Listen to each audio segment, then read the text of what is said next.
നമസ്കാരം, ഞാൻ പരമേശ്വർ നമ്പൂതിരി ആസ്ട്രോളജി ചാനലിലേക്ക് സ്വാഗതം. ഈ വരുന്ന ഏപ്രിൽ മാസത്തിലെ അവിട്ടത്തര, ചതയം, പൂരൂരുട്ടാതി, മുക്കാല് കുംഭക്കൂറുകാരുടെ ചന്ദ്രാനുള്ള ഫലത്തെക്കുറിച്ചാണ് ഞാൻ ഈ വീഡിയോയിൽ നിങ്ങളോട് സംസാരിക്കുന്നത്. ജ്യോതിഷത്തെ ബഹുമാനിക്കുന്നവർക്കും വിശ്വസിക്കുന്നവർക്കും വേണ്ടി മാത്രമായാണ് ഞാൻ ഈ വീഡിയോ ചെയ്യുന്നത് എന്നതിനാൽ ജ്യോതിഷത്തിൽ വിശ്വാസമില്ലാത്തവർ ദയവ് ചെയ്ത് ഈ വീഡിയോ കാണരുത് എന്നാണ് എൻ്റെ വിനീതമായിട്ടുള്ള അപേക്ഷ. ഗ്രഹങ്ങളുടെ സ്ഥിതിക്കനുസരിച്ച് നല്ല ഫലങ്ങളെ സൂചിപ്പിക്കും, മോശം ഫലങ്ങളെയും സൂചിപ്പിക്കാനിട വരും. നല്ല ഫലങ്ങളെ മനസ്സിലാക്കി ജീവിത വിജയം വരിച്ചാൽ വളരെ സന്തോഷം. അതേപോലെ തന്നെ മോശഫലങ്ങളെ മനസ്സിലാക്കി ആ മോശഫലങ്ങളിൽ നിന്ന് ഒരാളെങ്കിലും മുക്തി നേടിയാൽ വളരെ വളരെ സന്തോഷം.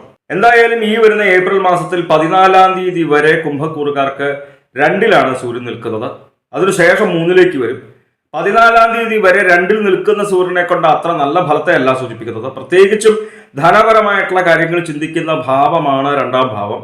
അന്യരാൽ ചതിക്കപ്പെടുവാനായിട്ടുള്ള ഫലത്തെ സൂചിപ്പിക്കുന്നുണ്ട്. കടം കൊടുത്തു കഴിഞ്ഞാൽ തിരിച്ചു കിട്ടാത്ത അവസ്ഥ വന്നു ചേരാം. അതുപോലെ തന്നെ ഈ പുതിയ കാലഘട്ടത്തിൽ നമ്മൾ ഈ ഓൺലൈൻ മുഖേനയായിട്ടാണല്ലോ കൂടുതൽ പണം ഇടപാടുകൾ നടത്തുന്നത്.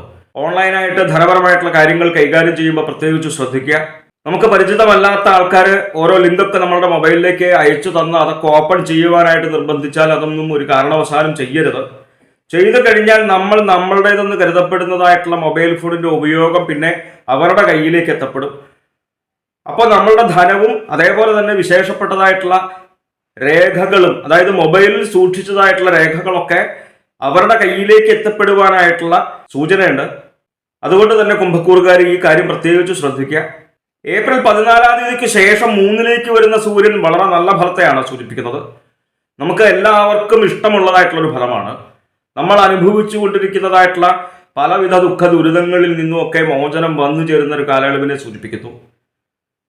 ശത്രുപരമായിട്ടുള്ള ഒരു ഉപദ്രവങ്ങളും നമ്മളിലേക്ക് വന്നു ചേരാത്ത കാലയളവ്, നമ്മൾ ആഗ്രഹിക്കുന്ന രീതിയിൽ ധനം വന്നു ചേരുക, ജോലി സംബന്ധമായിട്ട് ഉയർച്ച വന്നു ചേരുക, ജോലി സംബന്ധമായിട്ട് ഏതെങ്കിലും വൈഷമ്യങ്ങൾ അനുഭവിക്കുന്നുണ്ട് എന്നുണ്ടെങ്കിൽ ആ ദുരിതങ്ങൾക്ക് പരിഹാരം വന്നു ചേരുക, ശമനം വന്നു ചേരുക, ജോലി സംബന്ധമായിട്ട് ഉയർച്ചയും വന്നു ചേരുക, വളരെ നല്ല ഫലമാണ്. അതുപോലെ തന്നെ ആരോഗ്യം ഉണ്ടാവുക. ആരോഗ്യം ഉണ്ടാവുക എന്ന് പറയുന്നത് തന്നെ രോഗങ്ങളില്ലാത്ത അവസ്ഥയാണല്ലോ. അപ്പൊ അതുകൊണ്ട് തന്നെ ഏതെങ്കിലും വിധേന രോഗദുരിതങ്ങൾ ഉണ്ടായിരുന്നുവെങ്കിൽ ആ രോഗങ്ങൾക്കും ശമനം വന്നു ചേരുന്ന നല്ല ഫലത്തെയാണ് 3-ൽ നിൽക്കുന്ന സൂര്യനെ കൊണ്ട് സൂചിപ്പിക്കുന്നത്. അതായത് കുംഭക്കൂറുകാർക്ക് ഏപ്രിൽ 14-ാം തീയതി മുതൽ 3-ലേക്ക് വരുന്നതായിട്ടുള്ള സൂര്യനെ കൊണ്ട് നമ്മൾ അനുഭവിക്കുന്നതായിട്ടുള്ള പലവിധ ദുഃഖ ദുരിതങ്ങളിൽ നിന്നും തന്നെ നല്ല രീതിയിൽ തന്നെ മോചനം വന്നു ചേരുന്ന നല്ല ഫലത്തെ സൂചിപ്പിക്കുന്നു. ഏപ്രിൽ 3-ാം തീയതി വരെ ചൊവ്വ 5-ലാണ്. 5-ൽ നിൽക്കുന്ന ചൊവ്വയെ കൊണ്ട് ശത്രുഭയം, സന്താനങ്ങൾ നിമിത്തം തന്നെ അരിഷ്ടത വന്നു ചേരുന്ന ഒരു ഫലത്തെയാണ് സൂചിപ്പിക്കുന്നത്. ഏപ്രിൽ 3-ാം തീയതി വരെ മാത്രമാണ് ചൊവ്വ 5-ൽ നിൽക്കുന്നത്. കുറച്ച് മോശഫലത്തെയാണ് സൂചിപ്പിക്കുന്നത് 5-ൽ നിൽക്കുന്ന ചൊവ്വയെ കൊണ്ട്. പക്ഷേ 3-ാം തീയതിക്ക് ശേഷം 6-ലേക്ക് വരുന്ന ചൊവ്വ വളരെ നല്ല ഫലത്തെയും സൂചിപ്പിക്കുന്നു. നമ്മളെല്ലാവരും തന്നെ ആഗ്രഹിക്കുന്നതായിട്ടുള്ള ഫലമാണ്. നേരത്തെ സൂര്യനെ കൊണ്ട് 3-ലേക്ക് വരുമ്പോൾ പറഞ്ഞതുപോലെ തന്നെ 6-ലേക്ക് വരുന്ന ചൊവ്വയെ കൊണ്ടും ശത്രുപരമായിട്ടുള്ള ഒരു ഉപദ്രവങ്ങളും നമ്മളിലേക്ക് വന്നു ചേരാത്ത കാലയളവിനെ സൂചിപ്പിക്കുന്നു.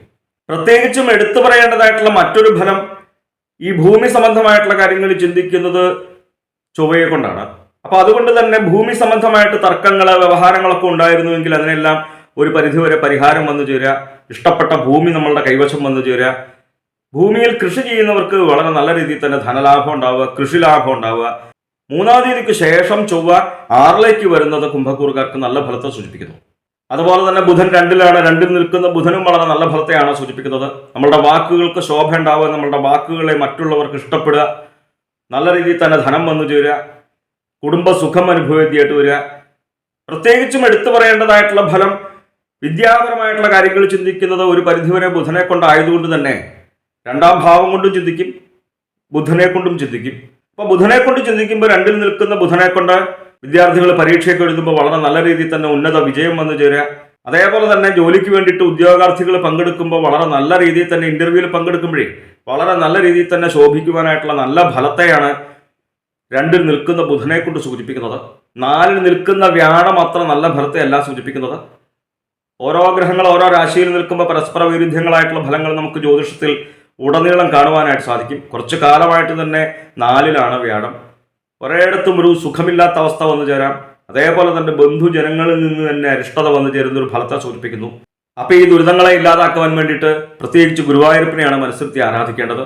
എല്ലാവർക്കും എപ്പോഴും ഗുരുവായൂർക്ക് പോയി തൊഴാൻ പറ്റിയെന്ന് വരില്ല. നമ്മളുടെ സമീപ പ്രദേശത്തുള്ളതായിട്ടുള്ള വൈഷ്ണവ ചൈതന്യം നിലകൊള്ളുന്നതായിട്ടുള്ള ക്ഷേത്രങ്ങളിൽ ദർശനം ചെയ്യുക, യഥാശക്തി വഴിപാടുകൾ കഴിക്കുക. സാമ്പത്തികമായിട്ടുള്ള സ്ഥിതി മോശമാണെന്നുണ്ടെങ്കിൽ ഒട്ടും പരിഭ്രമിക്കേണ്ട കാര്യമൊന്നുമില്ല.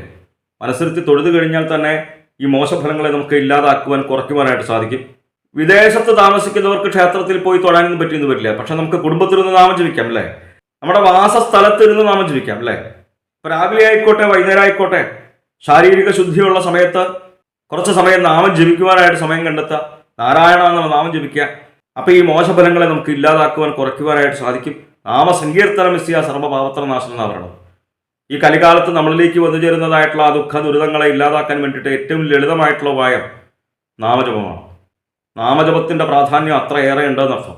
രണ്ടിൽ നിൽക്കുന്ന ശുക്രനും വളരെ നല്ല ഫലത്തെയാണ് സൂചിപ്പിക്കുന്നത്. ധനധാന്യ സമൃദ്ധി വന്നു ചേരുക, കുടുംബ സുഖം അനുഭവേദ്യമായിട്ട് വരിക, ലൗകികങ്ങളായിട്ടുള്ള സുഖങ്ങൾ അനുഭവിക്കുക, കലാരംഗത്ത് പ്രവർത്തിക്കുന്നവർക്ക് പുതിയ പുതിയ അവസരങ്ങൾ വന്നു ചേരുക, അംഗീകാരങ്ങൾ വന്നു ചേരുക. ഏത് കാര്യം നോക്കിക്കഴിഞ്ഞാലും രണ്ടിൽ നിൽക്കുന്ന ശുക്രനെ കൊണ്ട് വളരെ നല്ല ഫലത്തെയാണ് സൂചിപ്പിക്കുന്നത്. കുംഭക്കൂറുകാർക്ക് ശനി രണ്ടിലാണ്. ജന്മത്തിലായിരുന്നു ശനി. രണ്ടിലേക്ക് വന്നപ്പോൾ ജന്മത്തിൽ നിൽക്കുന്ന അത്രയൊന്നും മോശഫലം ഇല്ല എന്ന് ഞാൻ നേരത്തെ ശനിമാറ്റത്തിന്റെ വീഡിയോയിൽ പറഞ്ഞിട്ടുണ്ടെന്നാണ് എൻ്റെ ഓർമ്മ. എന്തായാലും രണ്ടിൽ നിൽക്കുന്ന ശനിയെ കൊണ്ട് ധനത്തിനെ കുറിച്ച് ചിന്തിക്കുമ്പോൾ അത്ര നല്ല ഫലമല്ല. അനാവശ്യമായിട്ടൊക്കെ പണത്തിന് ചെലവ് വന്നു ചേരുന്നൊരു ഫലത്തെ രണ്ടിൽ നിൽക്കുന്ന ശനിയെ കൊണ്ട് സൂചിപ്പിക്കുന്നുണ്ട്. അതേപോലെ തന്നെ ലൗകികങ്ങളായിട്ടുള്ള കാര്യങ്ങളിൽ വിരക്തി വന്നു ചേരുന്ന ഒരു ഫലത്തെയും സൂചിപ്പിക്കുന്നു. എന്തായാലും ശനൈശ്വരായ നമഃ എന്നുള്ള നാമം ജപിക്കുക. അപ്പൊ ഈ ശനിയെ കൊണ്ട് പറഞ്ഞതായിട്ടുള്ള ആ മോശഫലങ്ങളെ നമുക്ക് ഇല്ലാതാക്കുവാൻ, കുറയ്ക്കുവാനായിട്ട് സാധിക്കും. എന്തായാലും കുംഭക്കൂറുകാരുടെ ഗ്രഹപ്പിഴാ ദോഷ പരിഹാരങ്ങൾക്ക് വേണ്ടിയിട്ട് നമ്മൾ ചെയ്യുന്നതായിട്ടുള്ള നാമജപാദികളും ക്ഷേത്രദർശനാദികളും പുണ്യമായിട്ടുള്ള കർമ്മങ്ങളും തുടരുക. നമ്മൾ അറിയാതെ തന്നെ നമ്മളിലേക്ക് വന്നു ചേരുന്നതായിട്ടുള്ള ആ ദുഃഖ ദുരിതങ്ങളെ നമ്മുടെ നാമജപത്തിലൂടെ, ഈശ്വര സേവയിലൂടെ, പുണ്യമായിട്ടുള്ള കർമ്മങ്ങളിലൂടെ നമുക്ക് തന്നെ മറികടക്കുവാൻ, കുറയ്ക്കുവാനായിട്ട് സാധിക്കുമെന്ന് മനസ്സിലാക്കുക. അപ്പൊ ഗ്രഹങ്ങളുടെ സ്ഥിതിക്കനുസരിച്ച് നോക്കുമ്പോൾ നല്ല ഫലങ്ങളെ സൂചിപ്പിക്കും, മോശഫലങ്ങളെയും സൂചിപ്പിക്കാനിട വരും. അപ്പോൾ മോശഫലങ്ങളെ നോക്കി നമുക്ക് ഓരോ കാര്യങ്ങൾ ചെയ്യാതിരിക്കാനാവില്ല. അപ്പോൾ നാളെ ചെയ്യേണ്ടതായിട്ടുള്ള കാര്യങ്ങൾ നമുക്ക് ചെയ്യേണ്ടതുണ്ട്. അപ്പോൾ ഓരോ കാര്യങ്ങൾ ചെയ്യുവാനായിട്ടുള്ള ആത്മവിശ്വാസം വർദ്ധിപ്പിക്കാൻ നമുക്ക് എന്താ ചെയ്യാൻ സാധിക്കുക? അപ്പൊ ആത്മവിശ്വാസം വന്നു ചേരാൻ, ഊർജ്ജസ്വലത വന്നു ചേരാൻ വേണ്ടി പറയുന്നത് നമ്മൾ ചെയ്തതായിട്ടുള്ള എല്ലാ പൂർത്തീകരിക്കപ്പെട്ടതായിട്ടുള്ള ജോലികളും, അതായത് കംപ്ലീറ്റ് ചെയ്തതായിട്ടുള്ള എല്ലാ ജോലികളും നമ്മളിലേക്ക് കൂടുതൽ ഊർജ്ജസ്വലത, ആത്മവിശ്വാസത്തെ വളർത്തുന്ന പറയാം. ഒന്ന് ആലോചിച്ച് നോക്കൂ. നമുക്ക് നാളെ 10 കാര്യങ്ങൾ ചെയ്യാനുണ്ട്, 10 ജോലി ചെയ്യാനുണ്ട്. നമ്മൾ നാളെ ഉറങ്ങാൻ പോകുന്നതിന് മുന്നേ ഈ 10 ജോലികളും ചെയ്തു എന്ന് വിചാരിക്കുക, ചെയ്തു തീർക്കുവാനായിട്ട് സാധിച്ചു എന്ന് വിചാരിക്കുക. നമുക്ക് ക്ഷീണമൊക്കെ ഉണ്ടെന്നുണ്ടെങ്കിൽ പോലും നമുക്ക് വളരെ സന്തോഷമല്ലേ ഉണ്ടാവുക?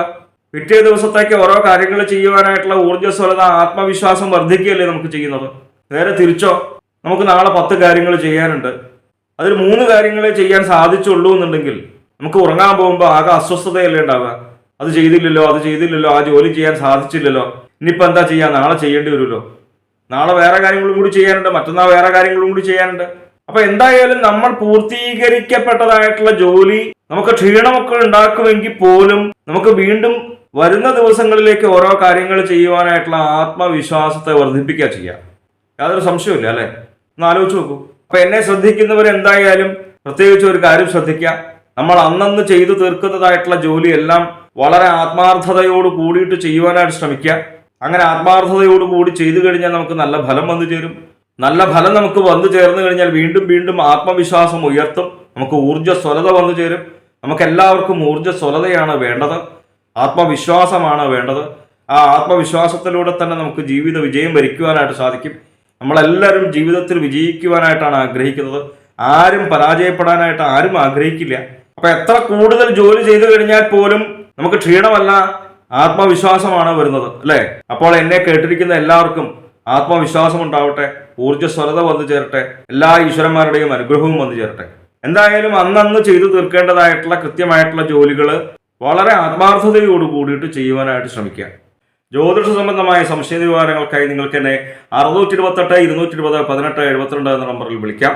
9497095577 എന്ന നമ്പറിൽ വാട്സപ്പ് ഉണ്ട്. വാട്സപ്പിൽ നിങ്ങൾക്ക് നിങ്ങളുടെ ജനിച്ച സമയവും സ്ഥലവും ഡേറ്റ് ഓഫ് ബർത്തും ഒക്കെ അയച്ചു തരികയാണ് എങ്കിൽ ഗ്രഹസ്ഥിതി ഉണ്ടാക്കി ഇപ്പോഴത്തെ നിങ്ങളുടെ മഹാദശയും ദശാപഹാരവും നമുക്ക് മനസ്സിലാക്കുവാനായിട്ട് സാധിക്കും. നേരിട്ട് കാണുവാനാണെന്നുണ്ടെങ്കിൽ ചോറ്റാനിക്കര ഭഗവതിയുടെ പടിഞ്ഞാറേ നടയിൽ ബൈപ്പാസിന് സമീപമുള്ള ജ്യോതിഷാലയത്തിൽ വരാവുന്നതാണ്.